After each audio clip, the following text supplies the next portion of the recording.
Okay, so I want to welcome you to the Kimball Library, and tonight we have author Marina Gutzman Kirsch, who spent over 4 years researching and writing the story of her family and Latvia, occupied Poland and Germany during World War II.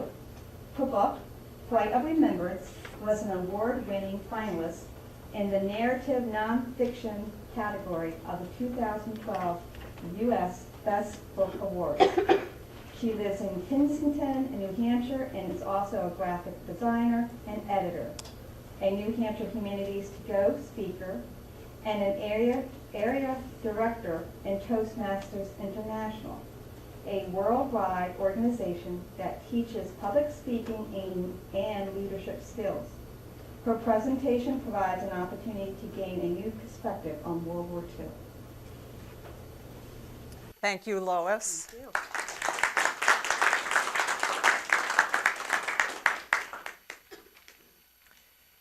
Is there value in stories told from both sides of a world conflict, or only in stories told from the side of the victors, especially if they vanquished an evil regime? My family's story, as told in my book, Flight of Remembrance, is from the Axis side of the war, and it includes 2 German veterans. The 2 main protagonists, 2 very inspiring people. My parents, Rolf Dutzman, a Latvian aeronautical engineering student, and Lilo Wasol, the young woman that he met in 1940 Berlin. In 2004, I was trying to decide what to do with my family's story, and I encountered a comment. Someone said, "But it's a story about Nazis." It led me to reflect whether the timing was or ever would be right for a story about German people during World War II. However, I pretty quickly came to realize the therapeutic potential in a story that gives a face, and a name to the enemy, rather than denying or burying the past, because these people were like an awful lot of people all over the world.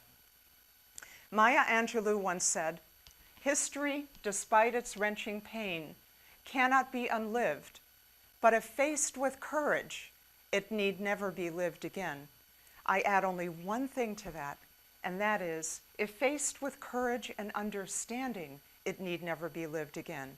Because in order for us to understand the other side, we need to know something about them. I would like to thank Lois Powers, Diane Hare, and the Kimball Library, and all of you for being here.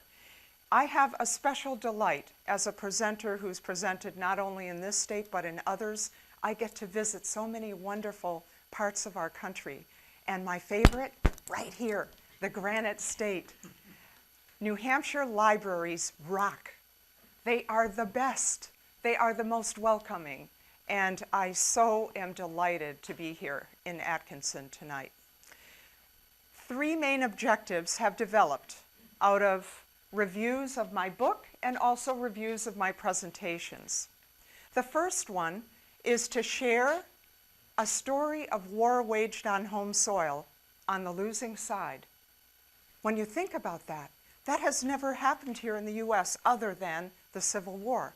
So none of you sitting here have probably experienced it unless you were maybe over in some part of the world where the war was fought. The second objective is to help people reconstruct missing parts of their own family's story in Latvia, Germany, and elsewhere. And finally, to help all of you and people in all of my presentations and those who read my book, consider if maybe there are stories in your own personal or family past that should be preserved and shared. Dr. Wayne Dyer once said, "Don't die with your music still in you." I say, don't die at all if you can help it. But definitely don't die with an untold story still in you. Tell it, even if it's only for your children, your grandchildren, or other posterity. I would like to ask now about stories right here in this room, because I know already that there are some. First question, Martin, are there any veterans here in this room? World War II veterans. Any other World War II veterans? Well, you all look too young, including Martin. Martin, I know you flew gliders during the war, and we are going to talk toward the end of my presentation. There'll be time for discussion, time for questions, and time for us to sort of reminisce. So I'm going to want to come back to you. So we have one World War II veteran, but how many of you have relatives who served in World War II on either side? Wow. Take a look. All right, and I mean, Martin, your hand should be up for that too. And of course, I had relatives who served, just on the wrong side, that's all. Now another question. Was anybody in this room in Germany, Ukraine, Soviet Union during the war, perhaps as a child? No. Okay. Those people do tend to be attracted to my presentations. All right, and we are going to come back to discussion and questions a bit later. Now first, a question to all of you. Do you know which country around the time of World War II was most feared, especially by German people? Yes? Russia. Yes, and actually it was Soviet Union, but no one called it that. They called it Russia.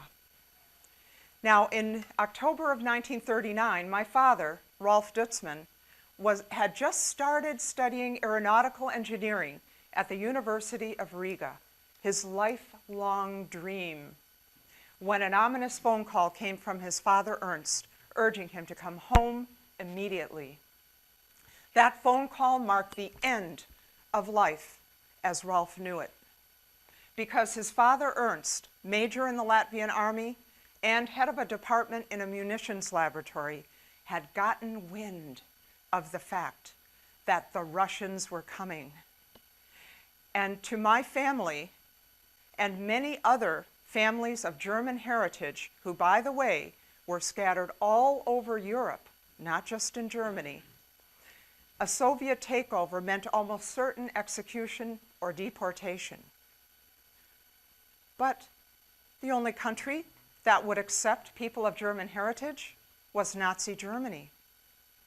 But to the Dutzman family in late 1939, the verdict on Hitler and the Nazi regime was still out. But the Stalin regime had already long been recognized as a brutal and oppressive regime with very little respect for life, especially German life. And so it was that my family, on my father's side, fled away from one brutal regime and into the clutches of another. To get a little more background on this pivotal time in the family's history, we actually need to go back in time. My grandfather Ernst, as a very young Tsarist Russian officer during World War I, this is a man who served under 3 different regimes. Tsarist Russia during the First World War, taken prisoner of war by Germany, ironically. But then, between the world wars, he returned to his homeland, Latvia, and he served as a Latvian officer between the wars. He was also an outspoken anti-communist, so would not have lasted under the Soviet regime. And then, as fate would have it, during the Second World War, arriving in Germany, he was eventually drafted into the German army, the Wehrmacht. 1924, my father Rolf is a little boy, second from left, with his mother Maria, his little sister Ruth, and his father Ernst in Latvian military uniform. Ernst had a dream. Ernst had a wonderful dream. And that dream was that he wanted to be captain of a ship bound for America. But that was not going to happen in late 1939. It was not possible. Rolf at left. He's about age 15 here, 14 and a half, and he has been building model gliders for years from plans in German and American magazines. And by this time, he is already able to speak, understand, and read English. And that was a skill that would save his life toward the end of the war. And here, by age 18, he is already building model gliders that were national award-winning gliders. And in addition, he's building his first full-size motorized plane and his first full-size glider. Now, I actually need to apologize to you because I wanted to tell you my family's story in a nutshell as based on the cover. In the helmet, my father, Rolf Dutzmann. It's 1942, and by this time he has been drafted into the Luftwaffe, the German Air Force. He is dismayed at being in the military. It was the last place he wanted to be. On his helmet, controversial, it's true, but necessary, I felt, for my cover, the controversial swastika and eagle. I felt that's the only element of my cover that tells you it's a book from the other side of the war. And here, Rolf and Lilo, wedding day, November 1944. The little guy up here, my older brother Ingo, born in post-war Bavaria. And at the very top, there is a little emblem that you might not be able to make out very well. It's actually a pre-World War II Latvian glider. It's an illustration I did from a photograph of my father flying it. And it symbolizes two things. First of all, it symbolizes that Rolf had a dream. And Rolf's dream was that he wanted to further the field of aeronautical engineering. From a very young age, his dream was always the same. But it also signifies my own quest to gain a higher and a wider perspective on World War II through the researching, the writing, and the retelling of my family's story. Finally, in the background, you see what looks like rubble. It is a ruined family home in Berlin. You will see photographs of the glider and of the ruins a bit later. And down here, the finalist award symbol from the USA Best Book Awards in the narrative nonfiction category. So now I'm going to go ahead. Here is that glider. Rolf is flying it.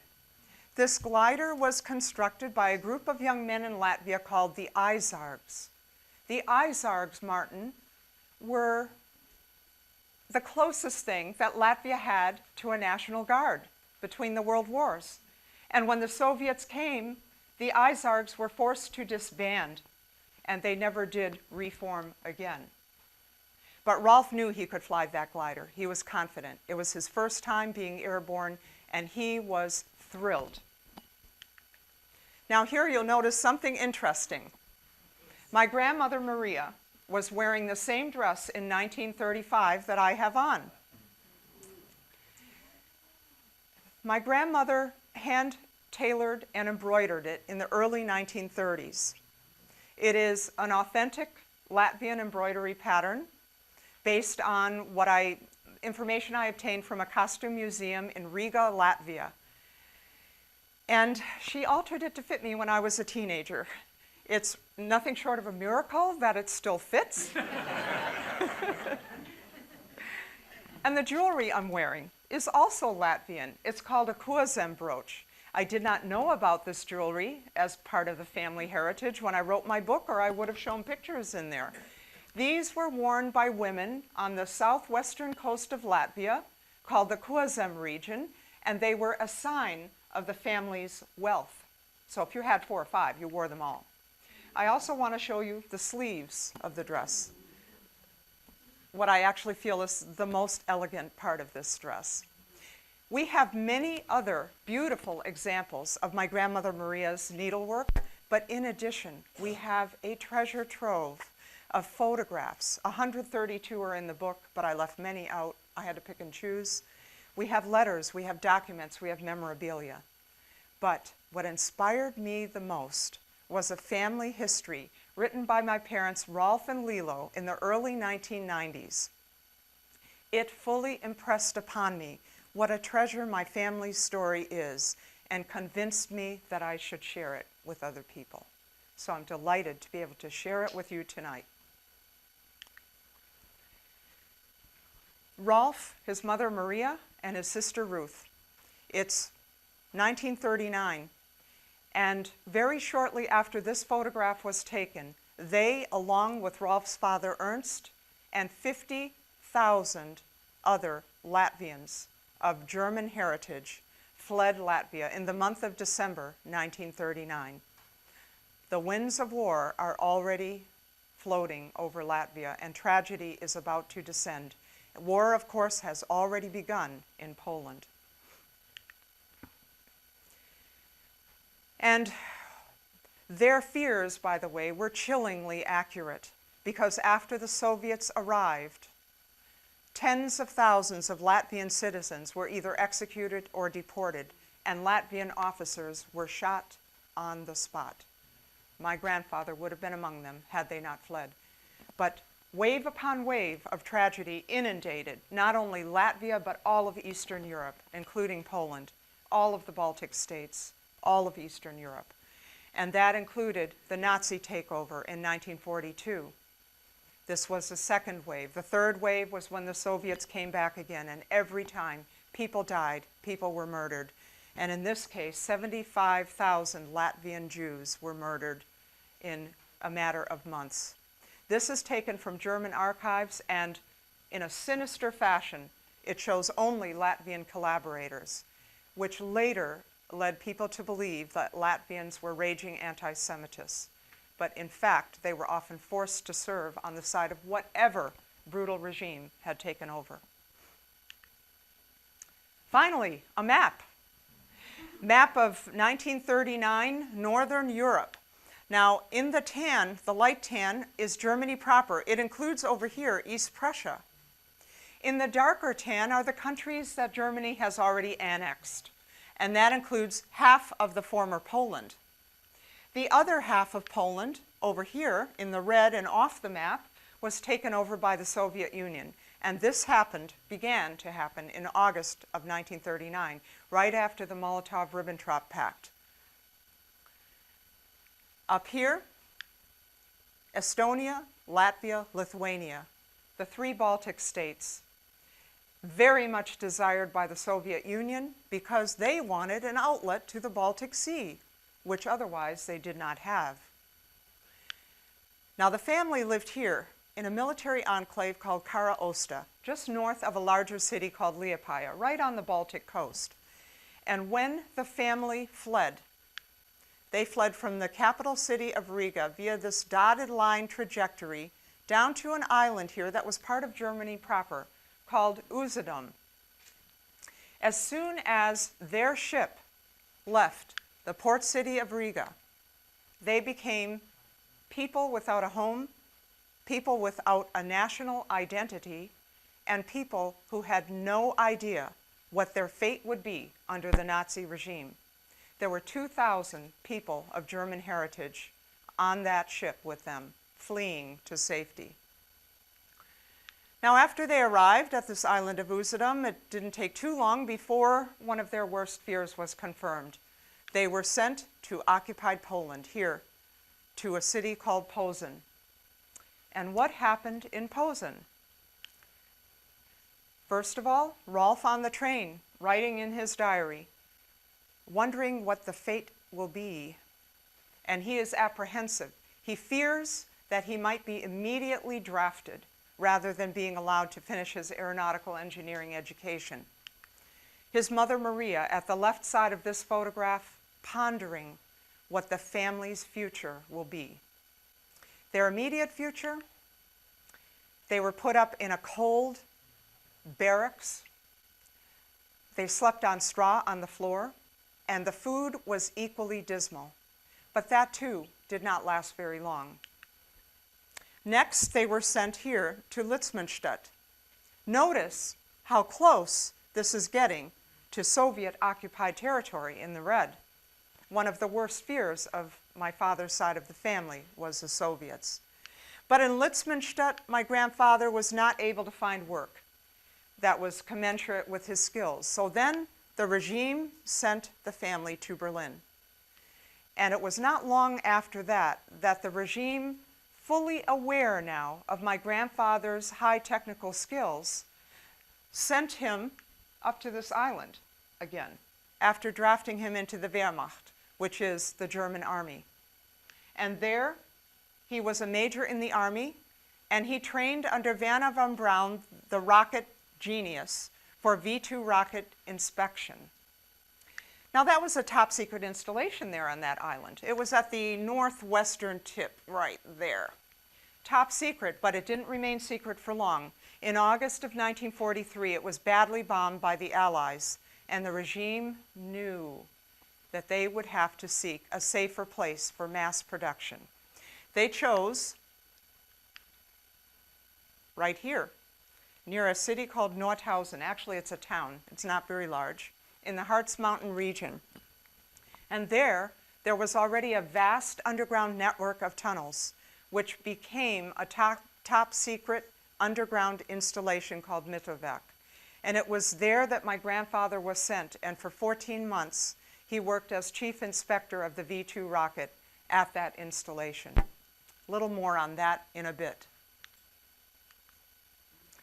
Now on to the other side of the family.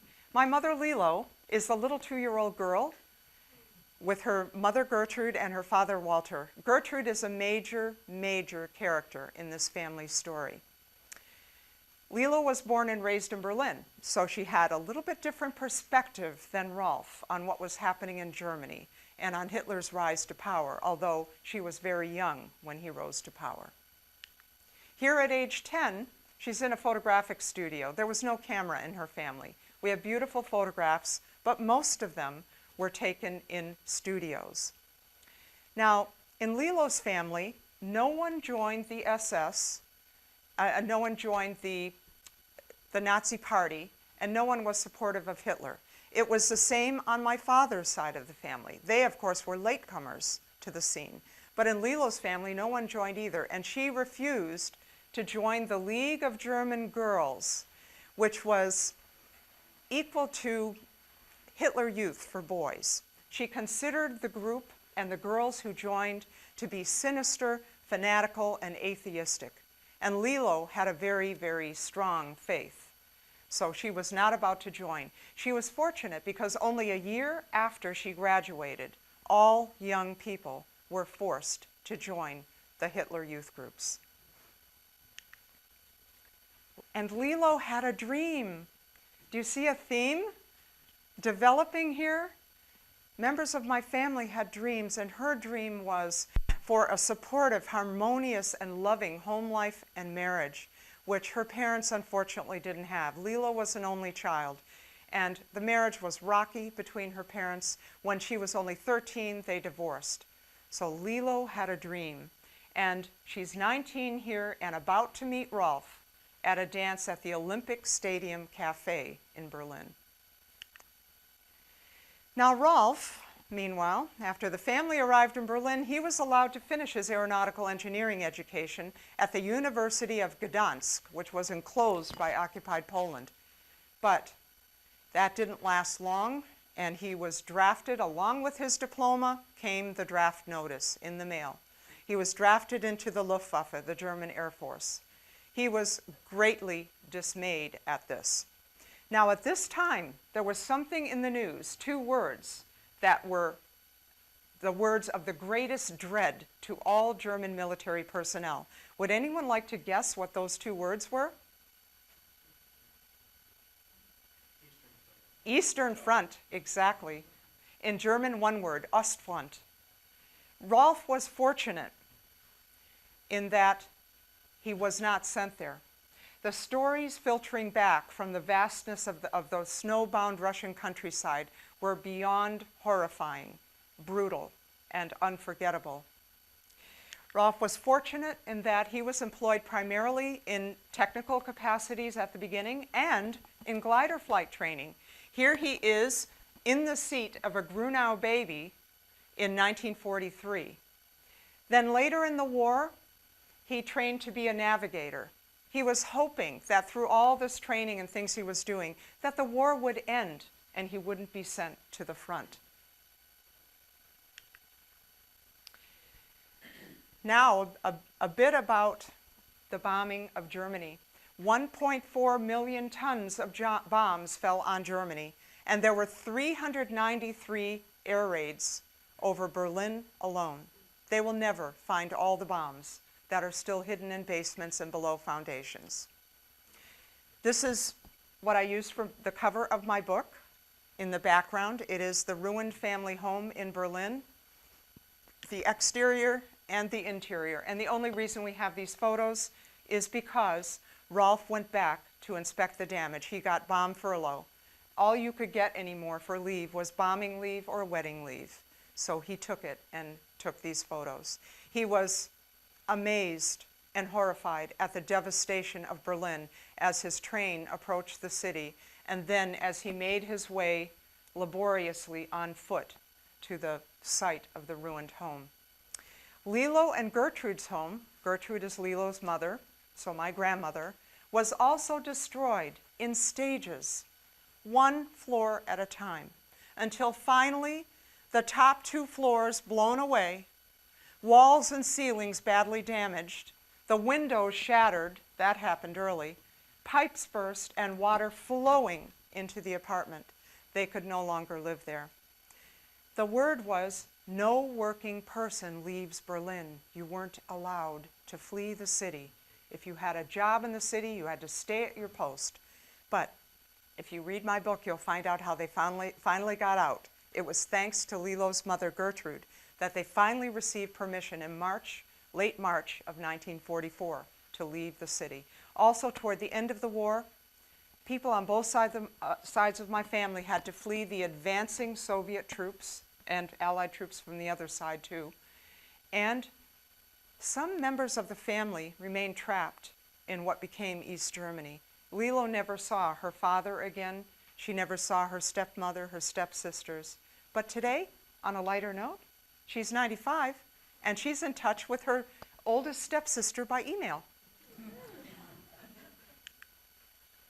This is the only known photograph of my grandfather Ernst in the underground installation of Mittelwerk, found only after his death among his personal effects. You can't tell by this photograph, but he had a sparkling sense of humor. I did a lot of research on this installation before I published my book, and a good thing I did. I found out to my dismay that there was a huge and horrific slave labor camp outside the gates of the Mittelwerk installation. It was called Mittelbau-Dora, and it was much feared. It was the largest camp of its kind in Germany proper. In my grandfather's department, where he worked as chief inspector, there were 200 civilian and Army engineers and 3 inmates. I found out via books and post-war transcripts from inmates, one of them a book written by André Sellier, a Frenchman who was forced to serve in this slave labor camp. He mentions that my grandfather befriended a Czech inmate by the name of Yuri Benish. Both of them, my grandfather and Yuri Benish, turned 50 in the underground tunnel system. There are also records that indicate my grandfather tried to shield the 3 inmates in his department as best he could under dire circumstances, primarily from intrusions of the SS, who were ever present and ever stalking. There were many executions in the underground tunnel system. My grandfather never talked about his experiences there, and not even my father knew much. So the research that I did about my grandfather's work during the war at Peenemünde and at Mittelwerk was a journey of discovery for both my father and for me. There is now a memorial at the gates of the former camp, and this is one of the underground tunnels in the vast network as it looks today. I visited there in 2011 to donate the photo you saw prior of my grandfather and to donate some documents that were found. Today, it is a place of learning and commemoration, but also a place that reminds us of those kind of things that we need never forget. In spite of the fact that by this time, the Allies are at the very borders of Germany, ready to encroach. The Soviets from the east the other allies from the West, but a love story was unfolding here that would span more than 70 years and across 2 continents. Rolf and Lilo did not know yet what they would still encounter toward the end of the war. And it's a good thing that they didn't. Within 6 months after these photographs were taken, both Rolf and his father Ernst would be taken prisoner of war, and Lilo and her mother Gertrude would be forced to flee the advancing Soviet troops, and neither one knew if the other was still alive. It was largely thanks to my grandmother Gertrude that Lilo and Rolf survived at all, but also that they were eventually reunited in a totally amazing way. And that is something I'll have you read about in the book. I never talk about it in my presentations. It would make them far too long, for one thing. But it also, there are so many different synchronistic events that come together to help them be reunited and that make this story what it is. Toward the very end of the war, Rolf was sent for a time to Slovakia. He's on a farm here, and he has captured a nasty hostage. He befriended this little kitten, but he was on a farm, working on a farm where the military had sent him in between assignments. But very shortly after this, the very worst happened. He was sent briefly to the front, the Western Front, along with tens of thousands of other German military personnel. But with no personal weapons left to be issued, and with the war all but lost, it didn't take long before the word came to them to disperse. And Rolf and his companions then took off cross-country.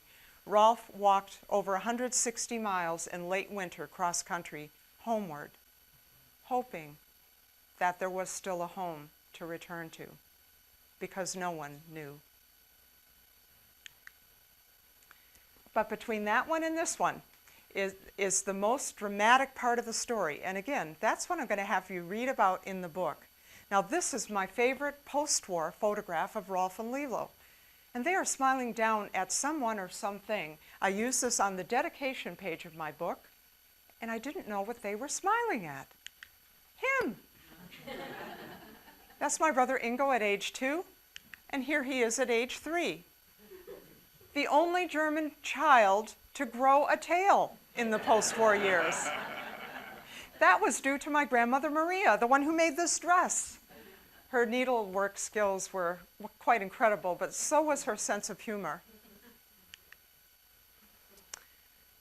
It was thanks to a very generous group of people in a little town in northern Indiana called Wakarusa, that means knee-deep in mud to the Potawatomi Indians, that my family was able to immigrate from Germany to America. On a mid-December day, a foggy mid-December day in 1951, my mother Lilo, 8 months pregnant, my father Rolf, and my older brother Ingo, 4 years old, took their final leave of Germany. And they traveled across a rubble-strewn countryside, arrived in Zurich, Switzerland, but then found out that their flight would be delayed overnight because there was fog all over northern Europe. And the next morning, on the brink of my family's odyssey to America, I unexpectedly arrived in the post-war old world. How could I have done that to them? This totally disrupted their immigration plans. They had to come up with funds because even a very young passenger could not fly for free. So the sponsors in Indiana generously, kindly sent money. And a number of days later, we did arrive in Wakarusa. This is obviously more than a few days later. My brothers and I here are in the backyard of the first house that we rented after my father got his first job here in America. 3 of my grandparents also were able to immigrate. My father's father and mother, so Ernst and Maria, and also my mother's mother, Gertrude. The generosity of these people so inspired me that I decided I would dedicate my book to them as well as to my parents. In 2012, shortly after my book was published, I paid a visit to the little town of Wakarusa, where we began our American dream. And I gave a book presentation there to a nice-sized group of people, and there were 3 people in the audience who remembered our family from the early 1950s. 1958, this was a momentous year. All of us except for my younger brother Roland, who is natural-born U.S. citizen, he could run for president. Would you like me to ask him? I actually have been thinking about that a lot lately, especially when he had the diaper on. My father Rolf is center back. My mother Lilo is at the left, and her mother Gertrude, the major mover and shaker in this story, in addition to my parents and my father's father, is Gertrude. She also had a dream. She wanted to be an opera singer, interrupted by 2 world wars. Now, around this time, Rolf and Ernst were both hired by Chrysler Missile and Space Division near Detroit, where Rolf headed a team of engineers that designed and built components of the Saturn V and the Saturn 1B rocket, all of them later used successfully in the Apollo moon missions. And Rolf also, for over 30 years, was the U.S. correspondent for a German magazine called Flugrevue, an aerospace magazine. It's still published today in German, French, and English. So my father's dream of aeronautical engineering not only was not derailed by war, but it actually expanded to encompass the emerging U.S. aerospace program. Have any of you read a book entitled Man's Search for Meaning by Viktor Frankl? Life-changing book. Viktor Frankl was a concentration camp survivor, and he founded the 3rd Viennese school of psychotherapy called logotherapy, which is focused on finding meaning in your life. Rolf established a new meaning for his life after retirement, and that was to share his skills, his enthusiasm, and his engineering expertise with children and adults all over the Granite State. Here he is with a group of young astronauts, and here, what he loved most, model rocketry, with a group of children in 2011 at the Kensington Summer Camp. Rolf was known as the Rocket Man of the Lakes region for a long time. And finally, it was my parents' love story that most inspired me for my book. And my family's story is as much a story about finding meaning, about cherishing a dream, and about living a life of faith as it is about surviving war. In closing, the dream of the boy who built model gliders in Latvia lives on in the lives and memories of those he inspired. And it is my hope that my family's story will continue to light up a very dark chapter in world history. Thank you.